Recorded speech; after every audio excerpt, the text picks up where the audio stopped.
Halo teman-teman semuanya, apa kabar? Selamat datang di YouTube channel Ruby Herman. Oke, nah kita lagi membahas, ini lagi trending ya. Sebenarnya ini lagi banyak yang membicarakan ya. Ada orang yang gajinya 80 juta. Oke, sebelumnya saya kenali dulu. Saat ini saya bersama dengan CEO dari Finansialku, ada Bro Melvin Mumpuni. Halo Bro. Wah langsung ngegas aja nih. Bro Melvin, jadi gini nih Ya, ya, Bro. kok. Ini lagi banyak diomongin bro, karena kan saat ini lagi pandemi seperti ini kan banyak sekali PHK di mana-mana ya. Yes. Nah, dan ini lumayan gimana ya bilangnya ya, miris ya. Income-nya besar gitu kan ya. Ada Twitter nih, ada Twitter di mana di Twitter itu dibilang bahwa ada temennya nih, ya temennya punya income 80 juta gitu loh, tapi banyak sekali cicilan, ada cicilan rumah yang seharga 3 miliar gitu kan ya, di daerah tertentu lah ya. Terus kemudian juga cicilan mobil mewah ya. Terus kemudian dia lagi keluarganya lagi berantakan ya, mungkin lagi bermasalah, tabungan menipis juga katanya ya, kasihan akhir bilang gitu. Oke, dari sisi finansialku dulu nih bro, karena eh, ini lumayan menarik sekali ya. Padahal income-nya besar banget ya. Mungkin dari Bro Melvin gimana? Bro? Ya sih. Aku waktu pertama kali lihat Twitternya tuh miris banget sih kok. Maksudnya berita itu tuh kayak jadi membuat para milenial jiper gitu ya dengar berita itu gitu. Kok ya Nah, ada orang dengan income 80 juta kok keuangannya berantakan gitu. Mungkin buat teman-teman milenial atau teman-teman yang baru tahu bisa jadi kok bisa ya. Tapi buat orang-orang yang sudah di level situ ya terlebih kayak misal kayak kalau aku kan perencana keuangan kan klien-klienku ada yang income-nya segitu juga ada kok. Jadi buat aku itu bukan sesuatu yang bahan yang apa sampai amazing gila gitu enggak, itu ya biasa aja lah. Case-case gitu tuh ada, cuman mungkin nggak di sounding gitu. Nah, kebetulan itu ada di sounding. Nah, sebenarnya gini kok, aku boleh nerangin nggak dalam bentuk gambar kok? boleh dong, boleh, boleh, boleh. Izin share screen ya, bro. Boleh, silakan. Share screen. Gua punya aplikasi bagus namanya Microsoft Paint, bro. Hmm, iya, iya, iya, iya, iya. Oke. Microsoft, kelihatan nggak Microsoft Paint, bro? Kelihatan, kelihatan nih langsung di ini. Iya. Oke. Jadi gini, bro. Gini kok. Ada dua orang nih. Ini sebelum ngomong yang 80 ya kok ya. Sebelum yang Iya, usia yang bukan yang gaji 80 juta, tapi ini kecenderungan ada orang seperti ini kok. iya. Ada orang A dan ada orang B. Hmm. Ada dua orang. Nah, orang B ini itu katakanlah usianya udah 30 tahunan. Dan uangnya dia cuma ada katakanlah Rp 5 juta rupiah di tabungan. Nah, orang A ini tiba-tiba dapat kabar nih kalau omnya dia atau kerabat dekatnya ada yang meninggal dunia. Hmm. Nah, kerabat dekatnya ini untungnya nggak punya anak dan punya polis asuransi jiwa. Polis Oke. asuransinya jiwa itu ngasih UP jiwa itu 1 miliar. Jadi ada kerabat dekatnya yang meninggal dunia tapi punya polis asuransi jiwa. Dan polis asuransi jiwa itu dikasih ke orang ini. Hmm.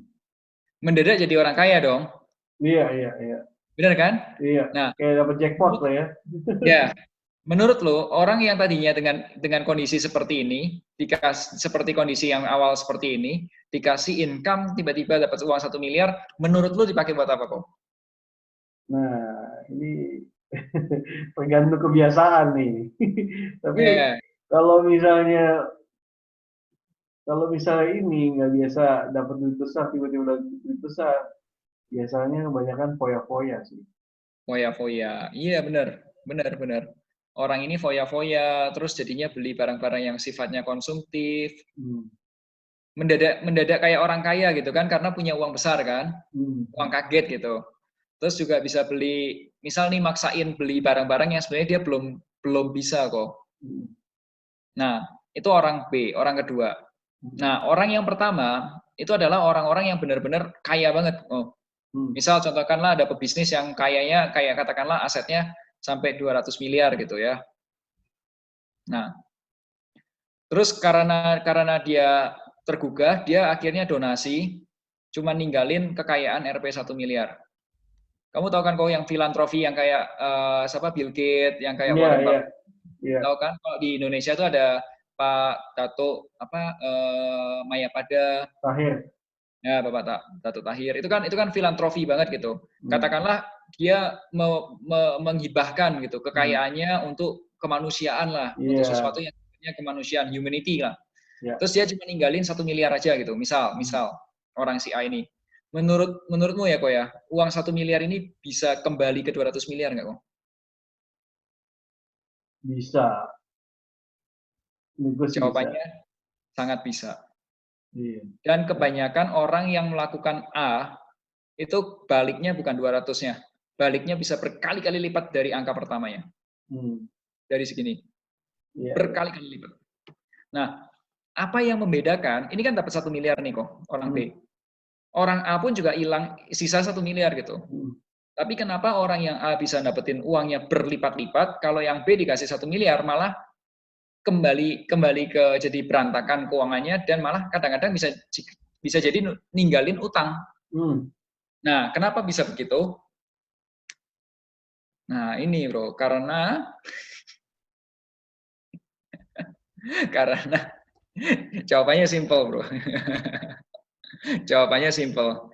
Karena orang itu belum yang namanya melek finansial. Melvin. Ini kalau disingkat Melvin. Tapi harusnya V. Ya, dia belum melek finansial. Nah, yang kejadian dengan orang yang kasusnya tadi yang 80 juta, itu case-nya itu seperti ini kok. Ini normal sih. Mungkin aku bisa jelasin ya. Aku nggak kenal orang itu, tapi ini kurang lebih kejadiannya seperti ini. Anggap aja ini ember nih kok. Anggap aja ini embernya. Iya. Nah, ini ember. Nah, ini ada keran dari gaji sebesar 80 juta. Betul ya? Iya, iya. Nah, ini kan airnya masuk ke dalam nih, airnya masuk ke sini dong. Nah kan? Nah, sayangnya orang itu tuh punya bocor nih kok. Misal gaya hidupnya boros, misal, atau Koda punya cicilan kartu kredit. Biasanya orang-orang yang income-nya 20 juta ke atas, pengeluarannya kan lebih banyak di kartu kredit supaya nggak repot kan dan dapat promo macam-macam kan. Terus mungkin ada mainan barang-barang mewah gitu atau koleksi. Kalau sudah mungkin ada makanannya pun juga lifestyle-nya sudah lifestyle yang tinggi, padahal dia belum setinggi itu. Terus mungkin juga ada biaya lain-lain lah. Mobil. Nah, itu bocornya.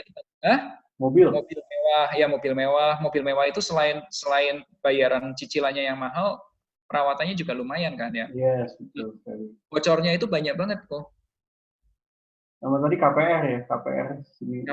KPR mewah ya, KPR.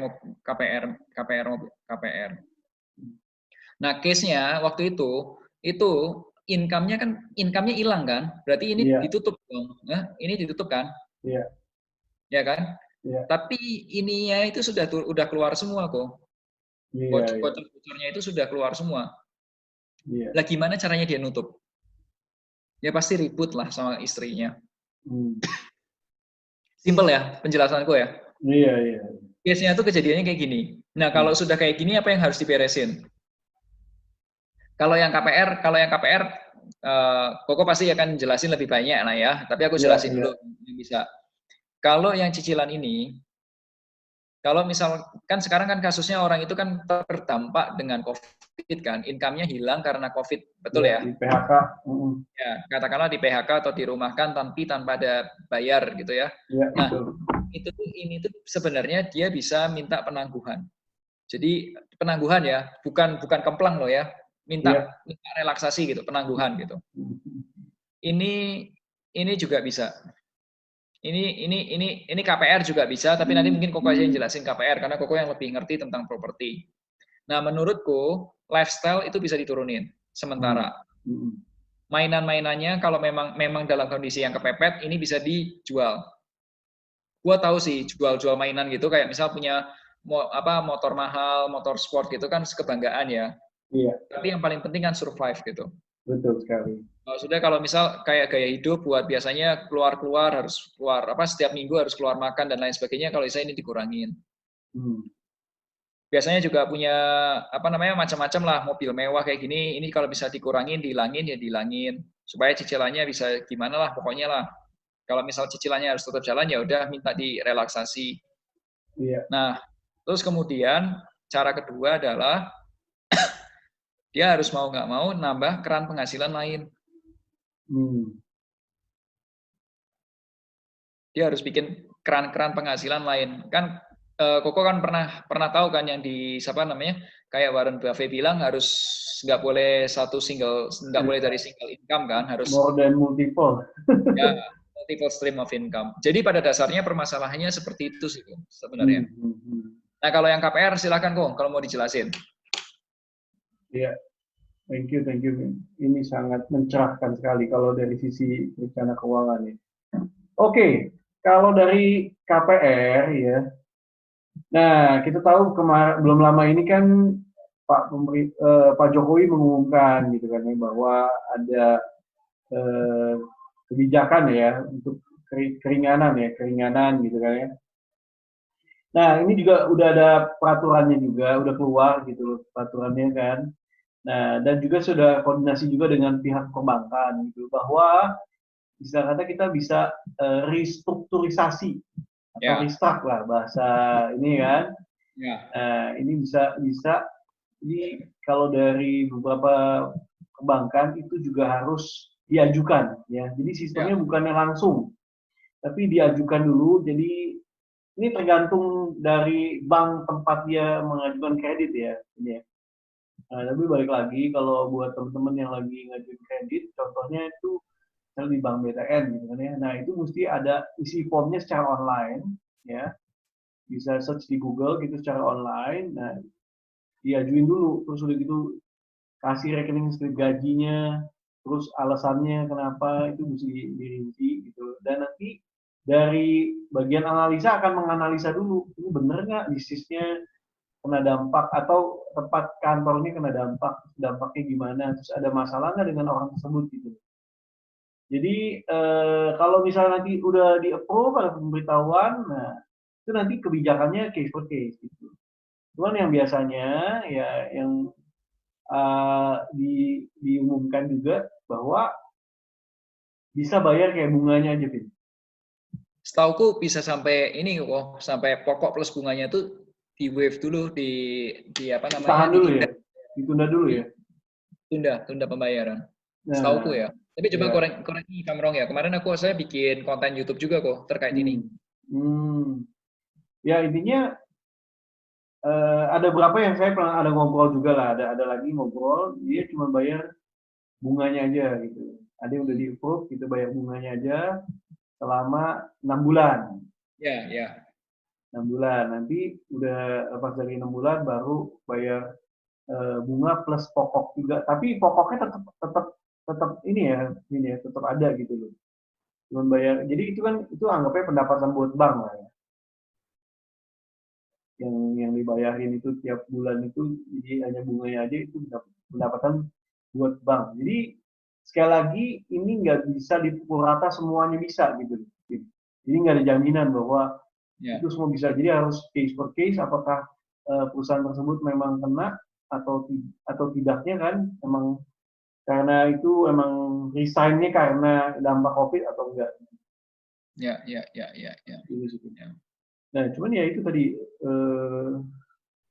itu sharing juga Vin bahwa kita harus kalau menurut saya kita harus beli propertinya sesuai dengan kemampuan dan budgetnya juga jangan terlalu besar sih. Jadi bumerang juga sih. Setuju.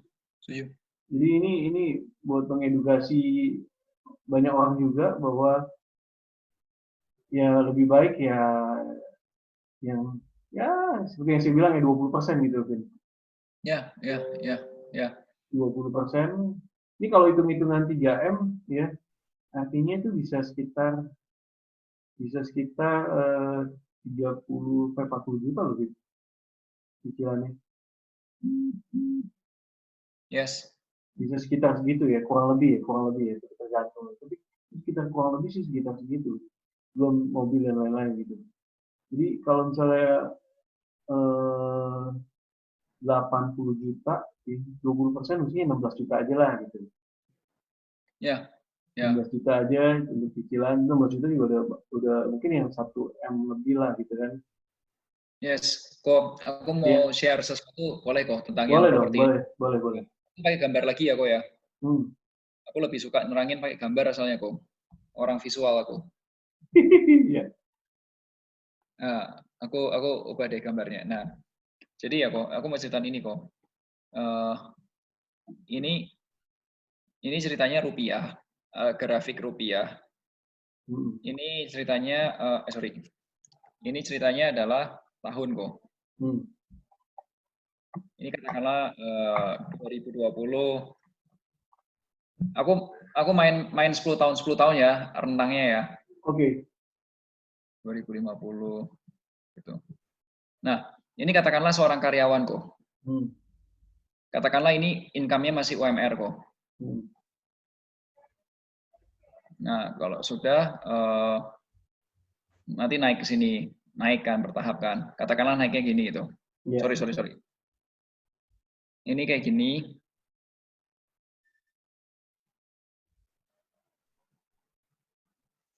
Nah, katakanlah gitu. Karena kan ini kan 10 tahun kok rentangnya.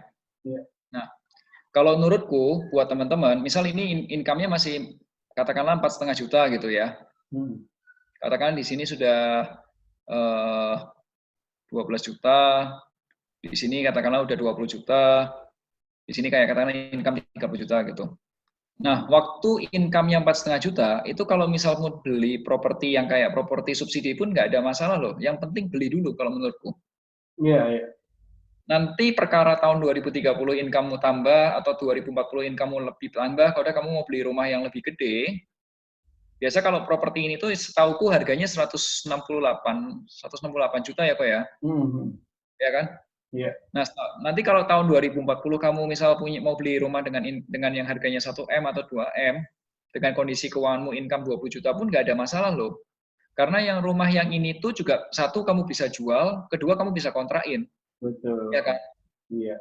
Dan aku rasa rentang waktu 20 tahun itu ya cukup lama ya untuk sebuah rumah gitu. Jadi buat aku tuh kalau beli rumah nggak perlu yang langsung mahal dan nggak perlu ngotot memaksakan diri gitu. Sesuaikan Benar. sama kemampuan keuangan gitu yang maksudnya ya yang reasonable gitu ya. Iya. Karena biasanya orang-orang anak-anak muda yang masih milenial gitu kok. Iya. Itu kan selain misal di usia 20 30-an lah di sini misal di sini sekarang lagi usia 20 30-an gitu kan. Nanti Iya. ada menikah, nyokolain anak atau lahiran anak, menikah, kalau sudah beli rumah, kebutuhannya banyak. Hmm. Jadi kalau dihajar langsung rumah yang gede yang mahal kayak gini, uang kamu nanti bisa habis atau utangmu nanti kegedean di sini. Ini kalau utangnya kalau di sini kamu income-nya segitu, kalau kamu ngejar yang harga 500 juta atau 600 juta, ya mungkin bisa sih, tapi nanti akan berat gitu kecicilan dan cash flow-mu. Betul. Itu. Kalau Benar menurut sekali. kau gimana? Benar sekali, Vin. Jadi ya jangan jadi bumerang sih. Kalau lihat kayak gini kan jadi bumerang, akhirnya kalau nggak mampu ya over kredit. Ya. Over kredit juga kebanyakan mungkin harganya lebih rendah gitu kan. Over Harganya credit. jadi, Kalau di over credit atau di over credit gitu tuh harganya bisa diskon berapa kok biasanya? ya sebenarnya kan balik lagi tergantung tergantung apakah di daerah tersebut demand-nya tinggi apa enggak gitu. Kalau pengalaman lu kok? Kalau pengalaman gue untuk saat ini demand-nya turun. Diskonnya bisa 20% nggak kok dari harga asli? Bisa lebih. Bisa Bahkan lebih. iya banyak developer-developer yang sekarang di saat momen-momen ini ya melakukan terobosan-terobosan promo-promo diskon gitu. Realitanya ya. Gitu. Dan properti kan yang paling gak liquid, Vin. Ya, ya, Nggak nggak liquid. mudah gitu loh, nggak liquid gitu loh. Apalagi sekarang juga misalnya mau open credit kan banyak juga mungkin karena sekarang lagi PSBB dan lain-lain gitu kan ya, banyak juga yang work from home gitu kan ya. Jadi untuk prosesnya gitu loh, butuh waktu juga kan. Terus juga mungkin kalau sekarang kan ke BPN-nya kan, ya kan ada libur, Ya, dengar libur kan gitu loh. Terus notaris juga ada yang libur. Nah itu kan butuh proses tuh. Jadi sekali I lagi see. ya nggak mudah untuk itu gitu. Jadi makanya untuk saya rasa untuk membeli properti ini ya tadi butuh fondasi yang kuat gitu loh. Fondasi yang kuat dengan tadi dengan kemampuan kita jangan gengsi lah untuk nggak level nih gitu loh. Misalnya gitu jangan gengsi lah. Yang semampunya dulu ya kan. Karena itu jadi membuat fondasi yang kuat gitu loh. Jadi nah buat milenial juga jangan takut untuk beli properti ya asal tadi sesuai dengan kemampuan ya kemampuan dan ya jangan gengsi lah gitu Hmm, banyak orang saya lihat eh, banyak orang ingin terlihat keren ya tapi sebenarnya bobrok gitu. Nah kondisi gini ketahuan semua gitu loh kondisi ini ketahuan semua yang mana yang fondasinya gitu ya yang mana yang kesannya sederhana sederhana tapi fondasinya kokoh gitu. Jadi sebenarnya it's okay sih untuk terlihat sederhana atau ya biasa-biasa aja bisa gitu kan tapi fondasi kokoh. Nah, apalagi balik lagi ke properti ya kan. Banyak ya orang-orang yang beberapa tahun lalu Vin ambil dari rumah sederhana ya kan sekarang udah harganya udah naik. Kalau dari yang 3 tahun lalu ini udah naiknya yang sekitar 20 sampai 30 juta kalau kenaikannya gitu. 20 tahun. Ya 2 sampai 3 tahun yang lalu gitu loh. Tahun lalu aja harganya 158 Vin untuk Oh. rumah subsidi gitu kan ya. Kalau dibilang itu kan rumahnya jauh gitu kan ya nggak usah khawatir kan sekarang infrastruktur juga makin bagus apalagi Ya, lagi work from home gitu kan ya minimal teman-teman kalau yang udah punya rumah udah bisa di rumah sendiri gitu. benar juga tuh bro. Karena mungkin karena gara-gara work from home ini bisa-bisa setelah virus COVID-19 ini perusahaan-perusahaan lebih banyak prefer remote working gitu ya, kerja dari rumah mungkin ya. Yes bisa Karena jadi. lebih lebih murah, lebih hemat gitu ya. Betul bisa jadi ini jadi bakal new normal kan yang kebanyakan meeting dan Ada lain-lain. kemungkinan. Jadi ada beberapa kerjaan yang memang bisa dikerjain lewat rumah sih jadinya. Bener sih bener bener banget iya jadi ya tapi ini jangan membuat hal tersebut ini yang tadi income-nya 80 juta tapi kondisi seperti ini gitu. Dan nggak usah takut juga gitu loh kan. Saya rasa orang kalau udah income-nya 80 juta pasti dia punya kemampuan yang juga luar biasa gitu kan. Sebenarnya Sebenarnya kalau gue mikirnya gini sih bro. hmm, Eh, kalau gue tuh percaya sama omongan bos gue dulu bro. Jadi bos hmm, gue tuh dulu pernah bilang gini, Vin, kalau lu nggak bisa manage uang yang kecil, lu nggak bakal bisa manage uang yang lebih besar.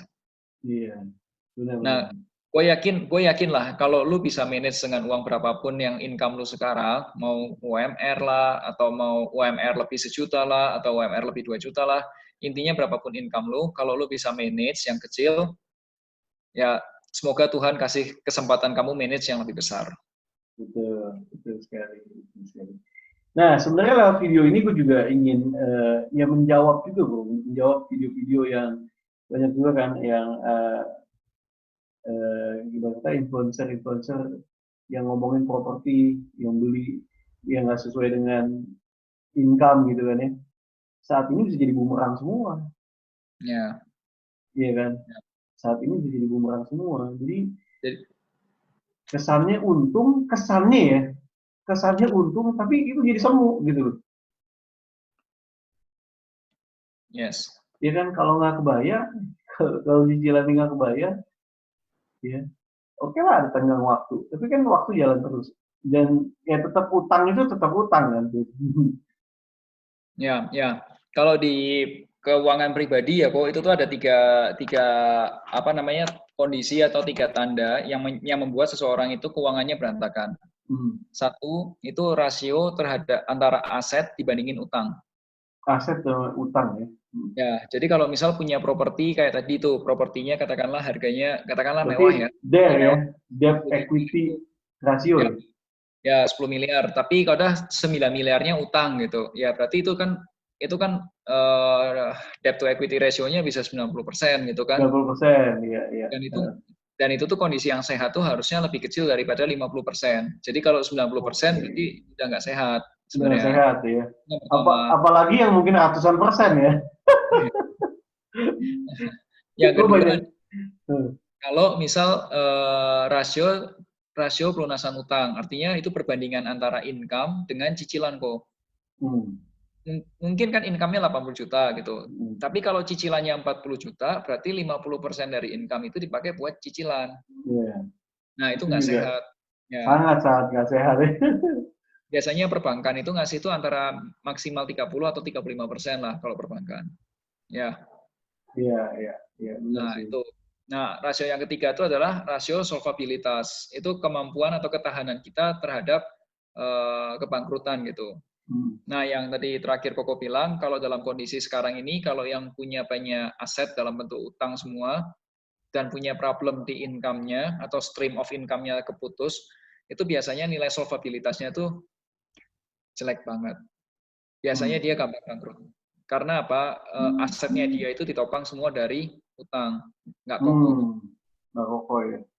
Asumsinya kan apa namanya, income-nya jalannya lancar. Teman-teman, tapi itu merupakan realita yang terjadi, teman-teman. Realita yang terjadi bahwa dalam kita memilih properti, ya, pilihlah ya sekali lagi yang sesuai dengan kemampuan, sesuai dengan income kita. Kalau saran saya sih 20%, teman-teman. Saran saya sih 20%, ya.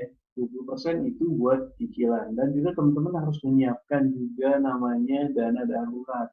Karena dana darurat ini penting sekali, teman-teman. Penting sekali untuk gimana kita bisa persiapan. Kalau ada apa-apa, kita semuanya punya ada dana darurat. Nah, berapa sih dana darurat yang harus dipersiapkan? Nah, kalau menurut saya sih sekitar 6 kali, 6 kali gitu, 6 kali. Jadi 6 kali dari biaya.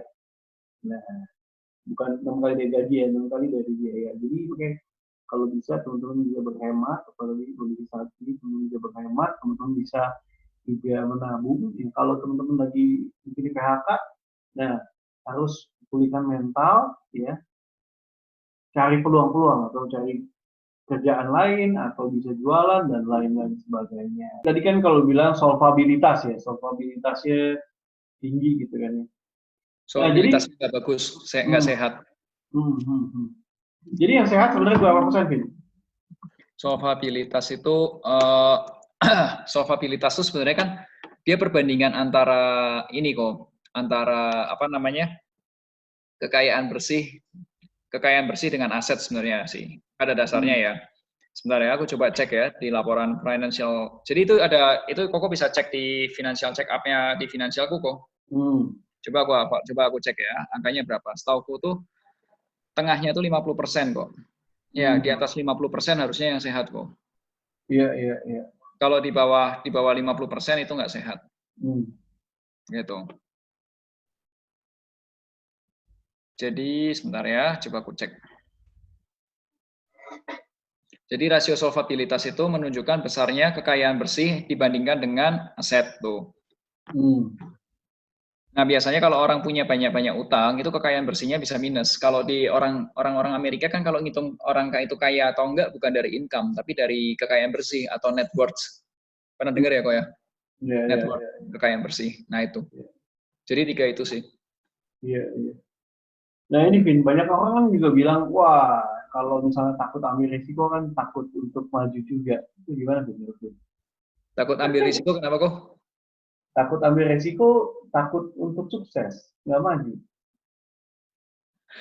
Kalau buat aku sih gini ya kok ya. Tapi bisa jadi teman-teman Koko juga ada yang nggak setuju, ya it's okay. Tapi ini personal ya. Kalau aku pribadi menangani sebuah risiko adalah gini, take the risk, tapi risiko yang terukur. Jadi setiap kali yang aku ambil, apalagi bisnisnya aku financial planner, fintech, itu pasti banyak risiko. Nah, risiko-risiko yang diambil itu pasti terukur dulu. Kedua, juga kalau perlu punya mitigasi risiko. Kalau seandainya ini kejadian, maka penanganannya seperti ini. Kalau ini kejadian, penanganannya seperti ini. Seperti itu sih. Iya. Jadi kalau Nah, Vin kan tadi untuk yang orang tersebut berarti ya mesti ya manage keuangannya lagi ya. Kalau Ya. bisa di-cut-cutin, cut-cutin ya. Kalau bisa mobil juga dijual ya. Ya, kalau dalam kasusnya, aku nggak tahu ya kasus aslinya seperti apa. Tapi kalau Iya, cuma iya. lihat sekilas doang, kita mau ngobrol, ya kalau ini kan tujuannya survive ya, bertahan hidup gitu. Nah, kalau Iya. survive ya yang nggak perlu ditahan-tahan dulu, atau kalau memang kepepet-pet, ada yang bisa dijual, jual dulu. Yang penting nambah cash, likuiditas lah, istilahnya itu nambah uang cashnya dulu gitu. Betul. Ya kan, reserve apa dananya kita yang kita pegang lebih banyak dulu biar lebih tenang, lebih pede. Terus spendingnya nggak usah lebay, biasa aja normal. Nah, justru kalau dalam kondisi COVID-19 ini yang diperluin adalah punya insurance. Hmm. Iya, iya. Nah, khususnya health insurance itu penting. Khususnya health ya. Iya.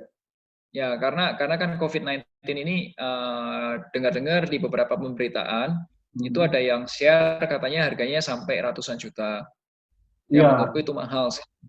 Tuh. benar sih, Vin. Apakah itu benar, atau maksudnya harganya ratusan juta itu benar atau enggak belum dikonfirmasi kok, tapi ada beberapa media dan media top-top pun juga sudah tulis segitu gitu. Iya, karena kan gue ngobrol sama Pak Atung Desa Waringin kan, yang waktu dia Oh iya, udah pulih kan dari ya, ini kan. ya Pak Tung kemarin Sat, sempat kena ya. iya, satu infusan itu harganya itu belasan juta, Vin. Info apa itu kok? Aduh, Nggak tahu ya. namanya saya lupa gitu. Namanya lupa tuh. Tapi ada di YouTube channel gue gitu kan, gue wawancara gitu kan. Dia bilang satu infusan itu bisa belasan juta. Dan sehari bisa beberapa kali gitu. Pak Tung waktu dirawat di rumah sakit sampai berapa hari ya? Seminggu ada? Sekitar 8 hari ya, 8 hari. 8 hari, cepat. 8 hari cepet ya, karena dia matiin semua handphone, dia nggak mau lihat TV, ya kan. Dia mencoba ini juga bikin apa moodnya sama takutannya hilang gitu. Imunnya dia bangunin sendiri juga. Jadi selain obat masuk, ya imun. Karena ketakutan itu kan membuat pola pikir kita ini gitu. Nah makanya ini penting juga. Tadi gue bilang juga bahwa yang lagi kayak gini, ya harus tenang gitu loh. Jangan ketakutan juga gitu. Harus tenang, pikirin cara-cara, bilang telepon teman-teman juga, siapa tahu ada peluang-peluang gitu kan ya. Ada kerjaan nggak, telepon ke teman-teman gitu kan ya, khusus yang lagi kayak gini kan, siapa tahu kita ada peluang, atau bisa jadi entrepreneurship-nya jadi lahir gitu, bisa juga kan. Ya, ya, Gitu, ya. gitu. Ya Ya, kayak Ben. kan ngepromotin makanan orang lain, teman-teman dipromot semua di Instagram. Ya, gue lagi promotin lah, promotin bantu-bantu teman semua ya kan, karena banyak nih, Hebat lu kok, banyak hebat. nih, gitu, banyak yang realitanya kena gitu kan ya. Ya udah, apa yang gue bisa bantu, ya kan, ya gue taruh di story lah ya, gue taruh di story gitu kan supaya banyak yang lihat juga gitu. Tapi gue juga lagi pikirin gimana nih untuk bantuin bisa lebih banyak lagi gitu. Jadi kita nggak bantu soal uangnya, tapi gimana bantu promosikan lah gitu. Gitu. Ya, Iya. luar Oke, biasa. ada lagi Vin yang mau ditambahin Vin? Dari aku sih tetap aja selama COVID-19 ini tolong tenang aja. Kalaupun ada pemberitaan-pemberitaan seperti yang kayak tadi 80 juta itu jangan terlalu dibikin panik, jangan terlalu Iya, jangan terlalu heboh reaksinya. Biasa aja, biasa aja. Itu betul. permasalahannya simple. Kalau kata bos saya dulu, ya sekali lagi kata bos saya dulu waktu saya kerja, bos saya itu bilang, Vin, kalau orang yang nggak bisa ngelola uang kecil, dia juga nggak akan bisa ngelola uang yang lebih besar. Nah, berapapun income kamu sekarang, kalau misal kamu bisa kelola yang kecil, semoga Tuhan kasih kesempatan kamu kelola uang atau income yang lebih besar. Amin. Amin. Oke, sip. Thank you Bro Melvin sudah sharing Thank nih. you. Teman-teman Thank you, terima bro. kasih. Kalau teman-teman ada pertanyaan bisa tulis di komen ya. Teman-teman bisa juga download aplikasi Finansialku untuk merencanakan Pastinya. keuangan ya kan. Dan juga teman-teman mau belajar investasi yang lain-lain lengkap sekali di Oh iya kok, finansialku.com ya. selama COVID-19 di Finansialku ada program kalau misal khususnya buat teman-teman yang nonton tempat lu kok, khususnya kalau industrinya itu di kesehatan, dokter atau perawat atau siapapun lah, dikhususkan. Tapi kalau siapapun boleh. Itu ada free 20 menit call ke perencana keuangan. Jadi boleh 20 menit telepon konsultasi perencanaan keuangan ke perencana keuangan Finansialku. Wow, Nah, mantap tuh. itu harusnya harganya kok kalau misal kita itu di Finansialku itu 1 jam konsultasi itu harusnya 500.000. Nah, itu 20 menit free, silahkan. Jadi dimanfaatkan, ini cuma selama COVID-19, tujuannya kita adalah supaya teman-teman semua masyarakat Indonesia nggak berantakan lah keuangannya selama COVID-19 ini. Gitu. Maksudnya bisa tetap mengelola keuangan dengan lebih baik. Gitu. Yes, benar banget. Oke, sekali lagi thank you so much Bro Melvin sudah berbagi. Yes. Teman-teman, terima kasih sudah menonton. Semoga bisa bermanfaat video ini dan juga semoga bisa menambah wawasan dan ilmu khususnya buat teman-teman yang sedang mau beli properti ya, investasi atau beli buat huni juga jangan takut ya, selama fondasinya benar ya teman-teman pastinya akan Oh ya, aman Ko. ya. Satu lagi dong. Satu lagi boleh. Kita kan sering bahas tentang properti buat beli properti pertama ya, grup belajar untuk Oh beli iya, properti pertama dong. betul sekali buat teman-teman yang Teman-teman yang masih belum tahu gimana caranya membeli rumah pertama atau mungkin belum ada pengalaman lah ya. Membeli properti pertama itu apa yang harus diperhatikan dari segi legal, dari segi nyiapin uang, cari lokasi dan lain sebagainya lah. Nah, teman-teman, Korupi ini berbaik hati berbagi di grup belajar membeli properti pertama. Judulnya itu Muda Keren punya Punya properti. Properti. Yes, Caranya yes. kalau mau tahu langsung aja DM di Instagram Finansialku. Ya, nanti Mimin Finansialku kalau mau yang free 20 menit call, mau yang muda keren punya properti, silahkan. Silahkan. Sip. Thank you so much sekali Bro Melvin Thank sudah you. berbagi. Terima kasih teman-teman yang sudah menyaksikan video ini. Semoga bermanfaat. Jangan lupa untuk subscribe. Oke, sampai jumpa di next video. Saya Ruby Herman dan juga ada Bro Melvin. Melvin. Bye-bye. Thank you. Bye-bye. Thank you.